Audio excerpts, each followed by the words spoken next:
looking through the lens, opinions of three friends, looking through the lens. Sometimes they don't make sense. Hello, audience of the podcast. Today we'll be talking about the film Smile 2. Smile Dos. It's the sequel to Smile Uno. That's right. Yep. But the plot basically follows like a singer as a protagonist. and singer. the smile curse. And then she's like, "Hey, what do I do?" And I guess in the same way that the previous one kind of has like deeper themes, I guess, in relation to like what the curse is like symbolizing, whatever. This one probably has stuff to do with like addiction, substance abuse, which is why this movie is so close to the movie The Substance, because they're like about the same thing. This one's directed by Parker Finn. It stars Naomi Scott's the main character. So that's the premise. Is like, how does she deal with the curse? Well, that's I think you can really say that's spoiling, right? Yeah. And so you were saying you enjoyed the first one more, but from what I remember. I'm starting to think of things of why that may be up there. Yeah. To me, I feel pretty much similarly to the first movie in the sense that, like, I don't know, I thought the first movie would be like horror, like Blumhouse horror, just like something more, because I thought the premise sounded awful to do with smiles, and I thought of like Truth or Dare. If you remember that movie, came out a while ago. No.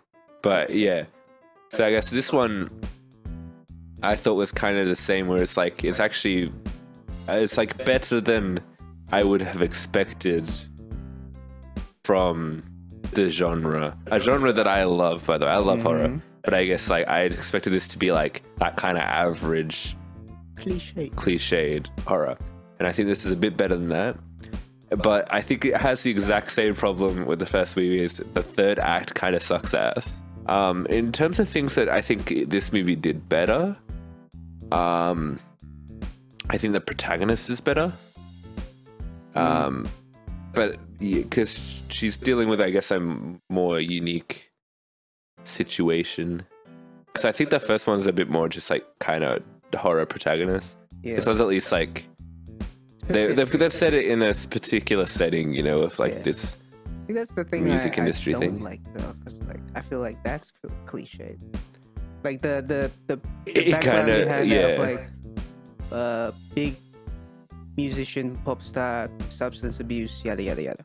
Yeah, but I think it's kind of elevated by the actual performance of the actress. Like, she's really good. Yeah, and they do. I don't want to get into too much, but they do pretty cool things with the psychological elements of like her kind of disassociating. So another thing I thought did better was the cinematography and stuff. You can tell, like, I think they must have had an increased budget, because like the movie straight up starts off with like a pretty long one take, and it was pretty incredible. And I was like, "Whoa, is this what the movie's gonna be like?" And it wasn't, but like that was a cool start. I actually thought that could have been a thing. I thought that was gonna be like, that was incredible. What a great opener. No, totally different thing. Nah, but they do consistently have like pretty good cinematography. There's like they do a lot of stuff with like mirrors, good angles and shit, nice transitions. Yeah, it's just like good Dutch angles.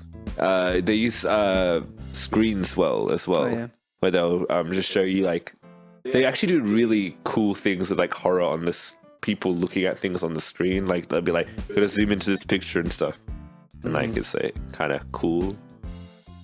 Yeah, I don't know. It looks good. I think the movie's scary. There's a few jump scares where I went, "Oh."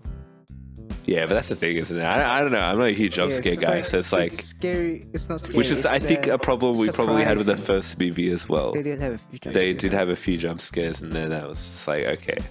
Yeah, it was more surprising than scary. But I mean, I guess they got the gore down.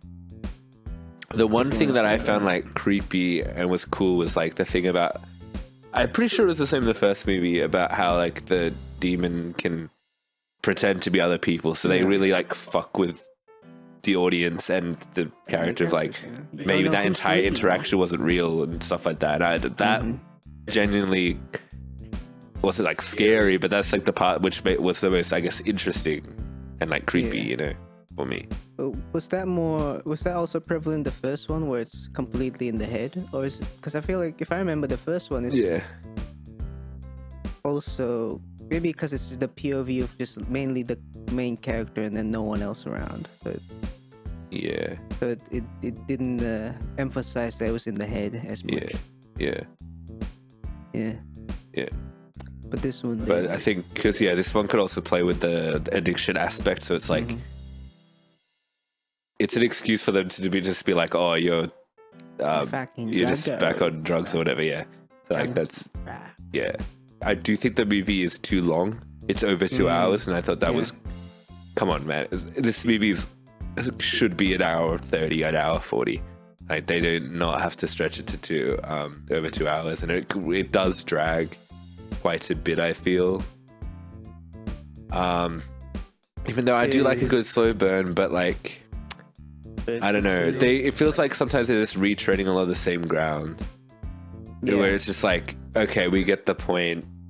People think she's on drugs, and this is actually my main complaint with the story itself. Is it just feels like the first movie again a little bit. So it's like, you know, when like she's like finding out about the curse, right, and she has all these experiences and whatever, it's like, oh yeah, because this is like the setup to like her realizing, oh, all of this curse stuff is real, it's not just in my head, right? Which we as the audience know the curse is a real thing and there's a real demon because we watched the last movie. But this movie doesn't expand on that like at all. It's just like doing the same thing again. Should we just do some verdicts then? Yeah. So I'm gonna give it like a straight 6. I'll give this one a solid 6.5. Okey dokes. So a 6.25 average.